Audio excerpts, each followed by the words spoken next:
To start our unit on balancing equations, we need to know how to count atoms. In a balanced reaction, we start with the same number of atoms before the reaction and the same number after. And that makes sense because we all run it in a beaker if it's not a gas, and whatever we start with is still in the beaker at the end. The atoms have just broken apart from their bonds, rearranged, and formed new bonds. So in order to make sure we have the same number of atoms, we need to learn to count. Now let's take water here, H2O. You've already learned that that is a subscript. And what that tells us is there are 2 hydrogens. And when there's not a number here, we just assume there is 1. So we have 1 oxygen.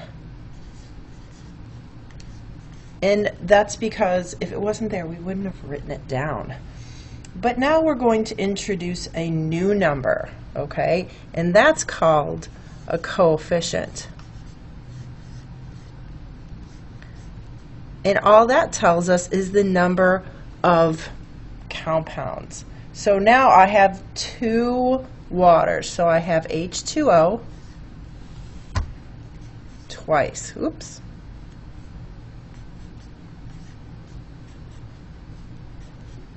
And so now what do I have? Now I have 1, 2, 3, 4 hydrogens, and I have 1, 2 oxygen.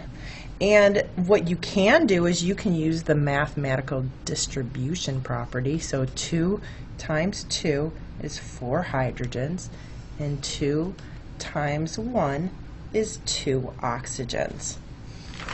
So here are our notes on counting atoms. And we are going to talk briefly about diatomic elements. So if I take salt, which is sodium chloride, NaCl, it's sodium bonded to chlorine. Okay, so that's our formula. Our subscripts are 1 and 1, even though they're not written there. So I have 1 sodium and 1 chlorine. Calcium bromide. Bromide has a subscript of 2. If I drew it out, it would be calcium bonded to 2 bromines. And so I have 1 calcium and 2 bromines. Okay, so now we can distribute the subscripts outside of parentheses. Okay, so if I have calcium hydroxide and I have 2 hydroxides, what I really have is calcium bonded to hydroxide twice. So if you count this out, 1, 2 oxygens, 2 hydrogens, and 1 calcium. Or you can just distribute this inside the parentheses because this 2 only belongs to hydroxide. So if I distribute that, I have 2 hydrogens, 2 oxygens, and then the 1 calcium. Okay? Down here, let's look a little closer at that. I have zinc sulfate. Okay? Now I have 2 of these sulfate groupings. I've written it here, but if you really want to see what those sulfates look like, it's an S bonded to 4 oxygens. Okay, so I have 1 zinc, there's my 1. I have 2 sulfurs, and if I distribute that 2 outside the parentheses to inside the parentheses, you see I have 2 sulfurs. And then I have 8 oxygens, 1, 2, 3, 4, 5, 6, 7, 8, because I have 2. If I distribute the 2 times the 4 for that oxygen, I get 8 oxygens. And now we're going to work with formulas that have coefficients. And remember, the coefficients tell us the number of compounds, and we can use the distributive property just like we did. And we can distribute the coefficients and the subscripts. Okay, so sodium chloride, I have 2 sodium chlorides. Here they are, 1, 2. I have 2 sodiums and 2 chlorines.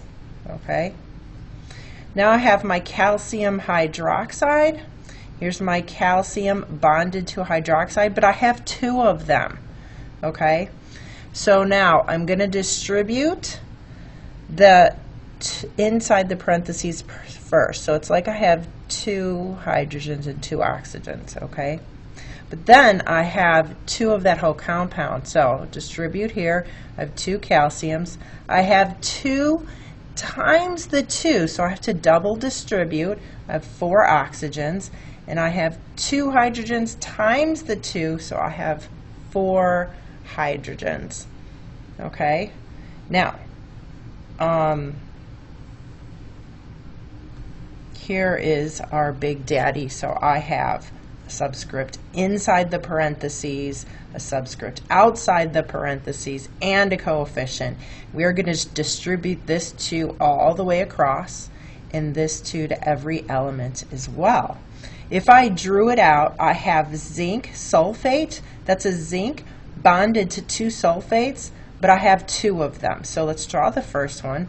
2 sulfates with the 4 oxygens around each of my zinc, and then another zinc, okay, because I have 2 of those compounds. So I don't have this 2, remember, only goes to the parentheses. Okay, this 2 goes here, so I have 2 zincs, 1, 2. I have 2 times 2 sulfurs, so I have 4 sulfurs, 1, 2, 3, 4. And then I have 2 times 4 oxygens, which is 8 oxygens, and then do this. 8 times 2 would be 16 oxygens. And if you look at my picture, I have 1, 2, 3, 4, 5, 6, 7, 8, 9, 10, 11, 12, 13, 14, 15, 16. Okay, so distribute your parentheses subscripts first, and then your coefficients. Okay? And that's how we're going to count atoms, and you will do a practice worksheet on that. Coming up, we are also going to have to recognize our 7 diatomic elements. These are elements that if they're alone, so if I just write Br or I just write H, I need to write a 2 next to them, diatomic. Okay, so I have what I call Brinkelhoff. Bromine, iodine, nitrogen, chlorine, hydrogen.